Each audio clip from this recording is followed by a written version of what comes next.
আপনারা জানেন আল্লাহর হাবিব সাল্লাল্লাহু আলাইহি ওয়াসাল্লাম যখন মায়ের পেটে, তখনই তার পিতা দুনিয়া থেকে ইন্তেকাল করেছেন। 6 বছর বয়সে তিনি মাকে হারিয়েছেন। মায়ের ইন্তেকালের পরে দাদার কাছে, আব্দুল মুত্তালিবের কাছে লালিত পালিত হতে লাগলেন। 8 বছর বয়সে দাদাও ইন্তেকাল করলেন।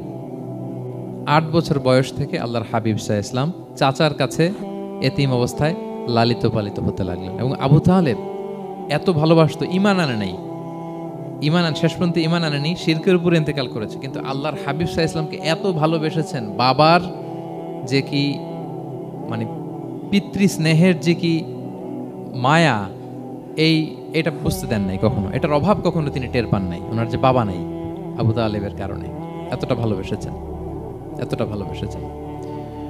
তার মানে কখনোই রাসূল সাল্লাল্লাহু আলাইহি ওয়াসাল্লামকে লালন পালন, রক্ষণাবেক্ষণ, টেক কেয়ারের কোনো গ্যাপ আল্লাহ তাআলা রাখেননি।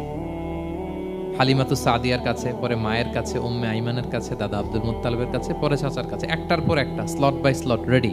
তাহলে প্রিয় ভাইরা, আল্লাহর হাবিব সাল্লাল্লাহু আলাইহি ওয়াসাল্লাম ইয়াতীম অবস্থায় পৃথিবীতে এসেছিলেন, এবং এজন্য ইয়াতীমের সাথে ভালো আচরণ তিনি করতে বলতেন আল্লাহর হাবিব সাল্লাল্লাহু আলাইহি ওয়াসাল্লাম। যারা এতিমকে ভালোবাসে, আল্লাহ তাদেরকে ভালোবাসে।